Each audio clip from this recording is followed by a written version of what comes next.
अस्सलाम वालेकुम। हे ख़ूबसूरत बोतलूं तव्हांखे कीअं थियूं लॻनि? ही मुख़्तलिफ़ शयुनि मां ख़ाली थियल बॉटल्स आहिनि, केचप मां, चटणियुनि मां, जैम मां ऐं मुख़्तलिफ़ ड्रिंक्स मां मुख़्तलिफ़ शयूं असां वठूं था। उन्हनि जी पैकिंग इलाही सारी बोतलनि में थी अचे त ही उन्हनि मां बचियल बेकार बोतलूं आहिनि जेके आम तौर ते या त उछलायूं वेंदियूं आहिनि या असां उन्हनि खे एज़ इट इज़ यूज़ कंदा आहियूं।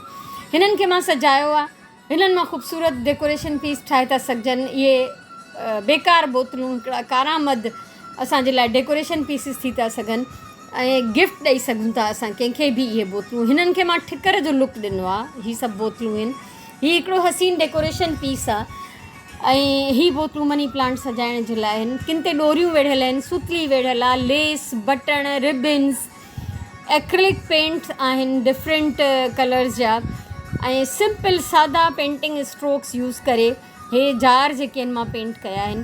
त ही गिफ्ट बि ॾिना आहिनि मां इलाही माण्हुनि खे जेके ॾाढा पसंदि कया था वञनि। आम सिंपल ख़ाली बोतलनि खे यूज़ करे असां उन्हनि में जेकॾहिं प्लांट विझूं तॾहिं बि हिकिड़ो हसीन डेकोरेशन जो आइटम ठही पवंदो। ऐं अहिड़े क़िस्म जी बोतलुनि में अगरि असां पंहिंजा मसाला ऐं मुख़्तलिफ़ शयूं विझूं त ॾाढी ख़ूबसूरती आहे।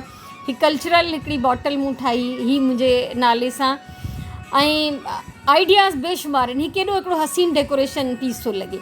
ही सभु बोतलूं मुंहिंजे हथ जूं पेंट थियल आहिनि ऐं शौक़ु आहे मुंहिंजो बेकार शइ खे सुहिणे नमूने इस्तेमालु करणु ऐं ख़ुशि थियणु।